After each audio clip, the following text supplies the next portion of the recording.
आज का हमारा क्लास है पेनक्रियाज। ये पेनक्रियाज जो है एक डाइजेस्टिव ग्लैंड है। जब हम डाइजेस्टिव सिस्टम स्टार्ट किए थे उसमें बताए थे कि डाइजेस्टिव सिस्टम में हमें 2 कंपोनेंट्स पढ़ना है, एक एलिमेंट्री कैनाल और एक डाइजेस्टिव ग्लैंड। तो डाइजेस्टिव ग्लैंड में बताए थे 5 ग्लैंड हमें पढ़ना है डाइजेस्टिव ग्लैंड में, एक salivary gland, gastric gland, intestinal gland, pancreas और लीवर। तो ये जो हमारा पेनक्रियाज है यह एक डाइजेस्टिव ग्लैंड है और इनकी हम लोकेशन की बात करेंगे, इसका क्या फंक्शन है, ये सब सारी बात डिटेल्स में हम बात करेंगे इसमें। तो आप लोग वीडियो को कंटिन्यू वॉच करें। तो ये जो पेनक्रियाज है यह एक डाइजेस्टिव ग्लैंड है। तो हमें पता है कि ये जो ग्लैंड होते हैं, कोई भी ग्लैंड, वो 2 टाइप्स के होते हैं, एक एंडोक्राइन ग्लैंड और एक एक्सोक्राइन ग्लैंड। एक एंडोक्राइन ग्लैंड और एक एक्सोक्राइन ग्लैंड। ग्लैंड 2 टाइप्स होते हैं, ग्लैंड के 2 टाइप्स, एक्सो एंड इंडो। ठीक, लेकिन ये जो हमारा पेनक्रियाज है, ये पेनक्रियाज यह है मिक्स ग्लैंड। कौन ग्लैंड? Mix gland. पेनक्रियाज क्या है? Mix gland. तो पेनक्रियाज में जो है यानी कि एक्सोक्राइन और इंडोक्राइन दोनों ग्लैंड का यह सम्मिलित रूप है, मिक्स ग्लैंड है। तो पेनक्रियाज का 99% जो है एक्सोक्राइन पार्ट होते हैं और 1% पोर्शन जो है एंडोक्राइन क्या होते हैं?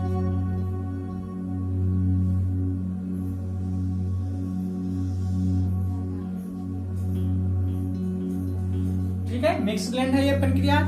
इनका जो है 99% एक्सोक्राइन ग्लैंड होते हैं और 1% एंडोक्राइन होते हैं। एक्सोक्राइन कितना होगा? 99% जो है एक्सोक्राइन और 1% पोर्शन जो है एंडोक्राइन। कितना याद रखिए। अब ये एक्सोक्राइन जो है इसको बोलते हैं पेनक्रिएटिक एसिडाई। इसको बोलते हैं पेनक्रिएटिक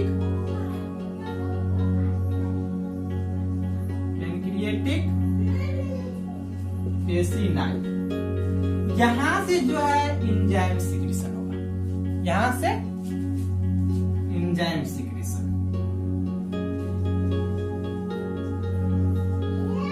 यहां से एंजाइम सिक्रीट होते हैं।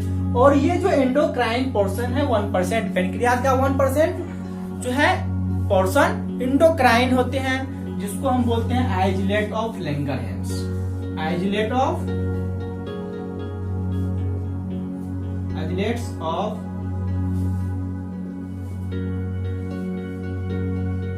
Langerhans. Isolate of Langerhans. Isolate of Langerhans पे हार्मोन का सिक्रीशन होता है। किसका? हार्मोन सा। तो आइसोलेट ऑफ लैंगरहैंस, यहां से हार्मोन का सिक्रीशन होगा। इनमें जो है 4 प्रकार के सेल होते हैं। आइसोलेट ऑफ लैंगरहैंस 4 प्रकार के सेल से मिलकर बने होते हैं, एक alpha cell, beta cell, delta cell और एफ सेल। तो ये आइसोलेट ऑफ लैंगरहैंस 4 प्रकार के सेल से बने होते हैं और इनसे 3 प्रकार के हार्मोन सिक्रीशन होते हैं। अल्फा सेल से ग्लूकागोन हार्मोन, बीटा सेल से इंसुलिन हार्मोन और डेल्टा सेल से सोमैटोस्टेटिन हार्मोन का सिक्रीशन होता है। तो ये आइसोलेट ऑफ लैंगरहैंस 4 प्रकार के सेल से मिलकर बने होते हैं। तो ये जो पहला है वो है अल्फा सेल, दूसरा है बीटा सेल, तीसरा है डेल्टा सेल और चौथा है F cell. Clear? Islets of Langerhans 4 प्रकार के सेल से बने होते हैं, एक अल्फा सेल, दूसरा बीटा सेल, तीसरा डेल्टा सेल और चौथा एफ सेल। तो ये जो अल्फा सेल है इनका सिक्रीशन होता है ग्लूकागोन कौन चीज? ग्लूकागोन। ग्लूकागोन। बीटा सेल का सिक्रीशन जो है ये होते हैं इंसुलिन। बीटा सेल का सिक्रीशन इंसुलिन। इंसुलिन। और ये जो डेल्टा सेल है इसका सिक्रीशन होता है सोमैटोस्टेटिन। मेटोस्टेटिन हार्मोन है। ये 3 प्रकार के हार्मोन का सिक्रीशन होता है। और एफ सेल से जो सिक्रीशन होगा उसको बोलते हैं पेनक्रिएटिक पॉलीपेप्टाइड। एफ सेल से पेनक्रिएटिक पॉलीपेप्टाइड का सिक्रीशन होता है।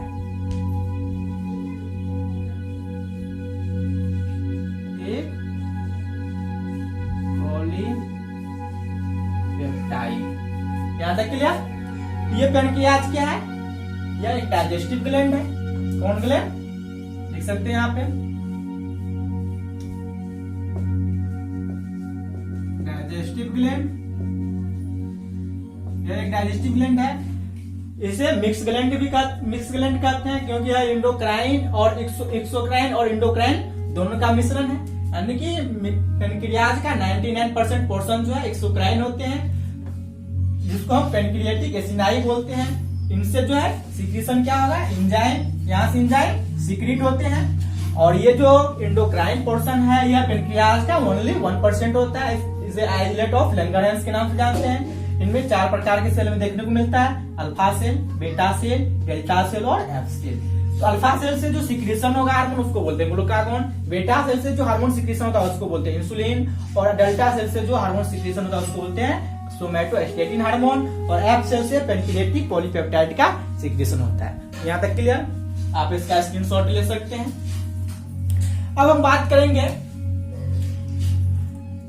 करेंगे ये जो पेनक्रियाज है इनका लोकेशन क्या है? लोकेशन तो पेनक्रियाज जो है हम ये डाइजेस्टिव सिस्टम का पूरा डायग्राम बनाए थे बैक वीडियो में, तो उसमें हम बताए थे ये पेनक्रियाज का लोकेशन का है। तो ये पेनक्रियाज जो है हमारे एस्टोमेक के आर्च जो है आर्च वहां पे पाए जाते हैं। जैसे हम इसको छोटा बता दें, ये हमारा एस्टोमेक है। तो एस्टोमेक में जो ये ड्यूडेनम यहां से जो निकलता है, ड्यूडेनम, तो यहाँ पे पेनक्रियाज होते हैं। पेनक्रियाज कहाँ होंगे? एस्टोमेक से जो ड्यूडेनम निकलते हैं तो ड्यूडेनम के आर्च में पेनक्रियाज पाए जाते हैं। ये किस साइड होगा? तो हमारा एस्टोमेक जो है लेफ्ट साइड होते हैं। यहाँ पर लेफ्ट साइड में एस्टोमेक होते हैं और वहां से जो ये ड्यूडेनम निकलते हैं तो उनके आर्च में यहाँ पे पेनक्रियाज पाए जाते हैं। इसको हम एक लार्ज फिगर के द्वारा समझेंगे। तो हम चलते हैं, इनका लोकेशन क्या है, इनका शेप क्या है, डायग्राम क्या है। इनकी जो हम डायग्राम की अब बात करते हैं, इनका आप स्क्रीनशॉट ले लीजिए, स्क्रीनशॉट ले लें।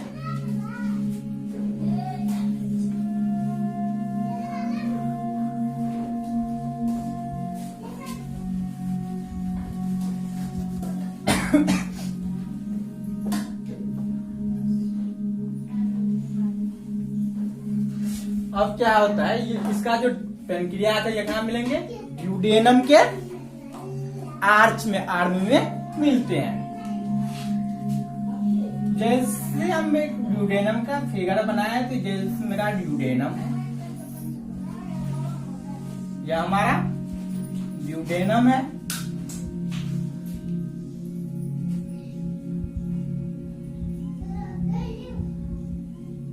हमारा ड्यूडेनम है। तो अब ये जो पेनक्रियाज है यहां पर पाए जाते हैं।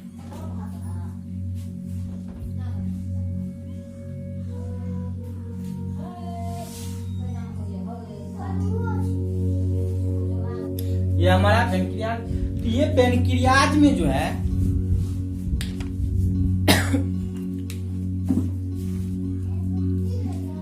पेनक्रियाज में एक डक्ट पाए जाते हैं जिसको बोलते हैं मेन पेनक्रिएटिक डक्ट या डक्ट ऑफ वाटसन। पेनक्रियाज के अंदर एक डक्ट पाए जाते हैं जिसको हम बोलते हैं मेन पेनक्रिएटिक डक्ट या डक्ट ऑफ वार्सन, ये है हमारा मेन पेनक्रिएटिक डक्ट, इसे बोलते हैं डक्ट ऑफ वार्सन।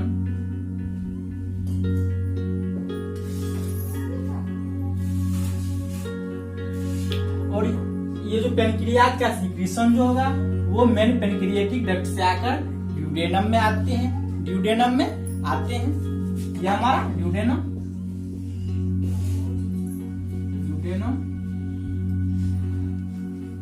और ये यहां से क्या होता है कि ये जो लीवर है हमारा,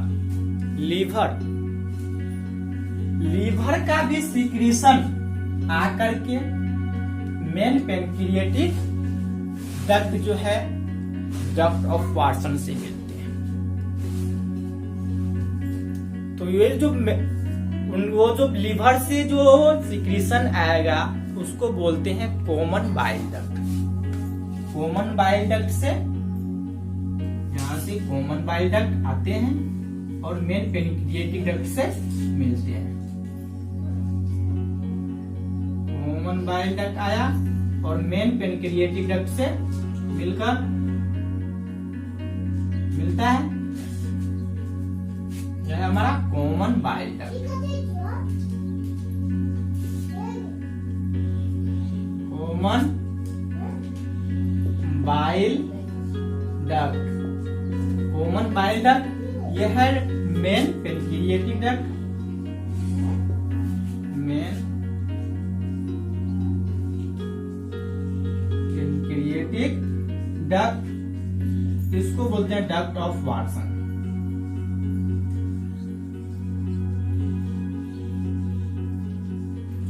डक्ट ऑफ वार्सन। अब ये कॉमन बाइल डक्ट और डक्ट ऑफ वार्सन जो है यहाँ पे आके मिला, यहाँ पे जो स्फिंक्टर बना, स्फिंक्टर ऑफ वाइडेन, यहाँ पे लिख दें स्फिंक्टर ऑफ वाइडेन, वाइडेन। अब ये जो कॉमन बाइल डक्ट है और मेन पेनक्रिएटिक डक्ट है, ये दोनों जब मिलते हैं तो यहाँ से एक नए डक्ट का निर्माण करते हैं जिसको बोलते हैं हेपेटिक पेनक्रिएटिक डक्ट। क्या बोलते हैं? Hepatic pancreatic duct. ये बना लिया हेपेटिक पेनक्रिएटिक डक्ट। हम क्या नाम देंगे अब? Hepatic pancreatic duct. Hepatic pancreatic duct बना लिया। और यहाँ से पेनक्रियाज का सिक्रीशन और बाइल का सिक्रीशन दोनों आएगा और ड्यूडेनम में जाते हैं। तो हेपेटिक पेनक्रिएटिक डक्ट जो है ड्यूडेनम में आने के बाद वेटर का निर्माण करते हैं। ये जो हेपेटिक पेनक्रिएटिक डक्ट है यह ड्यूडेनम में आकर के एक वेटर का निर्माण करते हैं जिसको बोलते हैं ampulla of waiter. Ampulla of waiter क्या बना लेते हैं? Ampulla of waiter. और यहाँ पर एक एम्पुला ऑफ वेटर में एक स्फिंक्टर देखने को मिलता है जिसको हम बोलते हैं sphincter of Oddi.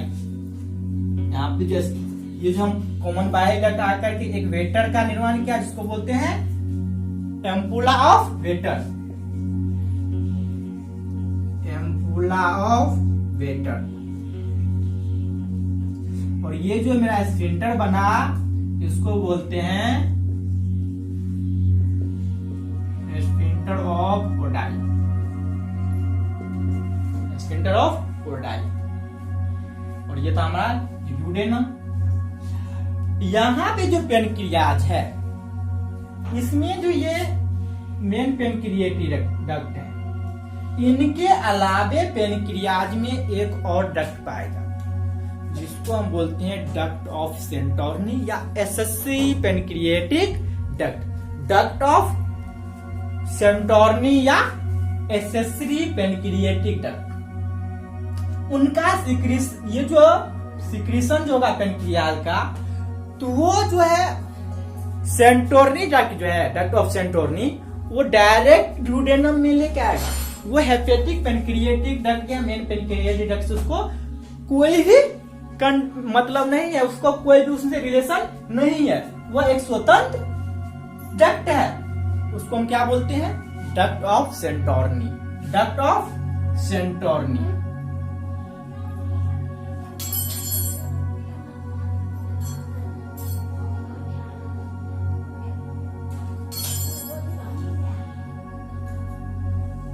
Duct of Santorini. ये डक्ट ऑफ, इसको हम क्या नाम देते हैं?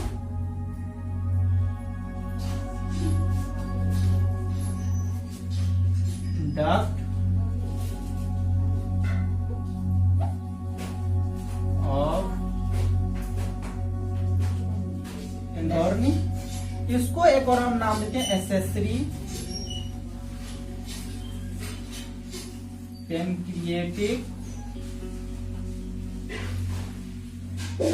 डक्ट। Accessory pancreatic duct. तो ये था हमारा पेनक्रियाज का लोकेशन।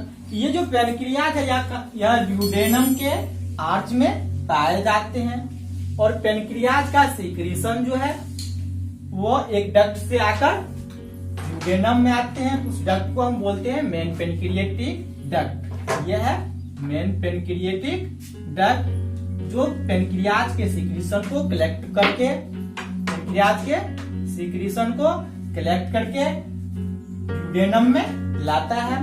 और ये मेन पेनक्रिएटिक डक्ट जब पेनक्रियाज में आगे बढ़ते हैं तो बाइल का सीक्रेशन जो है कॉमन बाइल डक्ट के द्वारा आकर के मेन पेनक्रिएटिक डक्ट से मिलते हैं और वहां से यह जो मेन पेनक्रिएटिक डक्ट है और डक्ट कॉमन बाइल डक्ट है, दोनों मिलकर एक डक्ट का निर्माण करता है जिसको हम बोलते हैं hepatic pancreatic duct.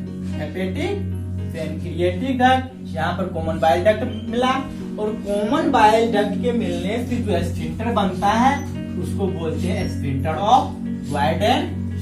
Sphincter of Boyden. अब ये हेपेटिक पेनक्रिएटिक डक्ट जो है वो ड्यूडेनम में आकर के एक वेटर का निर्माण करते हैं जिसको बोलते हैं ampulla of waiter. Ampulla of waiter. और एम्पुला ऑफ वेटर में एक ओडाई एक स्फिंक्टर देखने को मिलता है जिसको हम बोलते हैं sphincter of Oddi. Sphincter of Oddi. और ये जो मेन पेनक्रिएटिक डक्ट है पेनक्रियाज में, इनके अलावे पेनक्रियाज में एक और डक्ट देखने को मिलता है जिसको हम बोलते हैं डक्ट ऑफ सेंटोरिनी।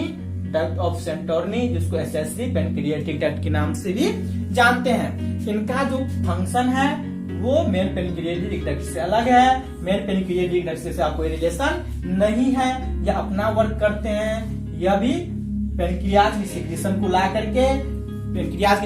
ला करके ड्यूडेनम में देते हैं। यहां तक क्लियर? तो ये जो पेनक्रियाज है यह ड्यूडेनम के आर्च में मिलते हैं। ये था हमारा पेनक्रियाज का डायग्राम और उनका क्या क्या स्ट्रक्चर है वो हम देखे। अब हम देखेंगे ये जो पेनक्रिएटिक एसिनाई बताए, पेनक्रिएटिक एसिनाई, तो वहां से जो एंजाइम सीक्रेशन होता है और आइसोलेट ऑफ लैंगरहैंस से हार्मोन का सीक्रेशन होता है। तो पेनक्रियाज का जो सीक्रेशन है पेनक्रिएटिक एसिनाई, उसको हम बोलते हैं पेनक्रिएटिक जूस। तो अब हम देखेंगे ये पेनक्रिएटिक जूस क्या है। पेनक्रिएटिक जूस जो पेनक्रियाज का सीक्रेशन उसको हम बोलते हैं पेनक्रिएटिक जूस। अब उसका कॉम्पोजिशन क्या है, तो इसको हम कंप्लीट डाइजेस्टिव जूस के नाम से भी जानते हैं। पेनक्रिएटिक जूस को हम कंप्लीट डाइजेस्टिव जूस के नाम से भी जानते हैं। तो हम देखते हैं ये जो पेनक्रिएटिक जूस है उनका कॉम्पोजिशन क्या सब है। अब है पेनक्रिएटिक जूस। पेनक्रिएटिक जूस, तो ये जो पेनक्रिएटिक जूस है इसके लिए हम एक और वर्ड उपयोग में लाते हैं, बोलने में लाते हैं। इसको हम बोलते हैं कंप्लीट डाइजेस्टिव जूस।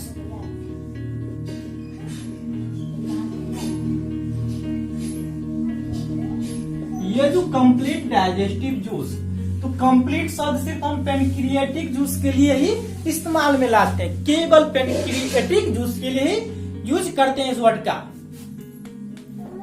यहां तक क्लियर? तो इनका जो कंपोजिशन है,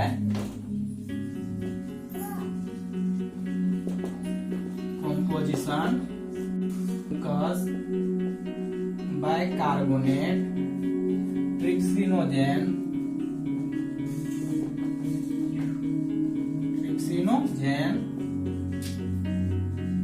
कैमोट्रिप्सिनोजेन,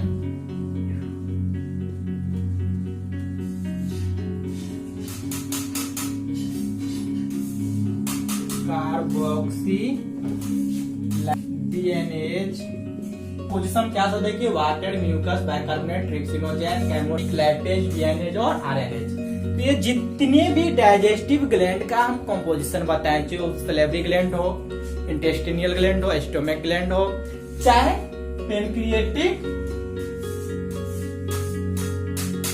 जूस का कंपोजिशन हो, तो जितने भी जूस का हम बताएं, जितने भी ग्लैंड है जिनका सिक्रेशन हम बताए, उनका जो कंपोजिशन बताए हैं, सबको याद रखना जरूरी है। जितने भी डाइजेस्टिव ग्लैंड है उनके सिक्रेशन क्या है, उनका नाम और उन सिक्रेशन का कंपोजिशन क्या है, सबका सब हमको याद रखना जरूरी है। और उसके बाद जाके हम जब मैकेनिकल ऑफ डाइजेशन बात करेंगे तो वहां की सभी ग्लैंड के सिक्रेशन का नाम तो इजी है, और उनका कंपोजिशन क्या है, उनका कंपोजिशन जब तक याद नहीं रहेगा तब तक डाइजेशन ऑफ मैकेनिज्म जो है समझ में नहीं आएगा। डाइजेशन ऑफ मैकेनिज्म को समझने के लिए हमें सारे के सारे कंपोजिशन को याद रखना आवश्यक है। अप्रोक्सीमेटली 7.2 से 8.2। ये जो प्रत्येक डाइजेस्टिव ग्लैंड का सिक्रेशन, पीएच मान और सिक्रेशन का जो कंपोजिशन है याद रखना जरूरी है। तो ये था हमारा पेनक्रियाज।